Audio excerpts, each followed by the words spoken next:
আপনার অপারেশন করেছি তো অল্প কয়েকদিন হলো। হ্যাঁ, আপনার অপারেশন করেছি মডিফাইড বিএনআই, মানে এই মাসেরই 8 তারিখে আপনার অপারেশন করেছি এবং ক্যাথেটার খুলে দিয়েছি। ক্যাথেটার খোলার পরে আপনার পেশাবের ফ্লো মেপেছি, খুবই ভালো ফ্লো আলহামদুলিল্লাহ। এখন আপনার মনে হয় কি বললেন, একটু জ্বর আসে নাকি? জি, একটু জ্বর আবার এখন ভালো লাগতেছে নাকি? আজকে একটু ভালো লাগতেছে আমার। ভালো লাগতেছে মাশাআল্লাহ। এরকম একটু হতে পারে। মানে কিছু খাইতে পারি না, রুচি আসতেছে না। যেমন অনেকগুলো ওষুধ চলে, তারপরে একটা পরিবেশ পরিবর্তন হয়েছে। যেমন এতদিন পেশাবে যেখানে বাধা ছিল এখন বাধা নাই, এখন তো খুব সুন্দরভাবে ফ্লো হইতেছে, আপনার কোনো অসুবিধা হবে না।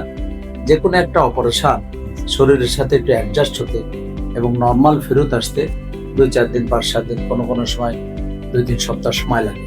এই সময় একটু অসুবিধা হতে পারে। আপনি যেটা করবেন, আপনি প্রথম 2 সপ্তাহ দাঁড়িয়ে পেশাব করবেন এবং আপনি পায়খানাটা যেন নরম থাকে। পায়খানা যদি নরম না থাকে, পায়খানা শক্ত পায়খানা, ওখানে যে ধাক্কা লাগে তখন একটু অসুবিধা হয়।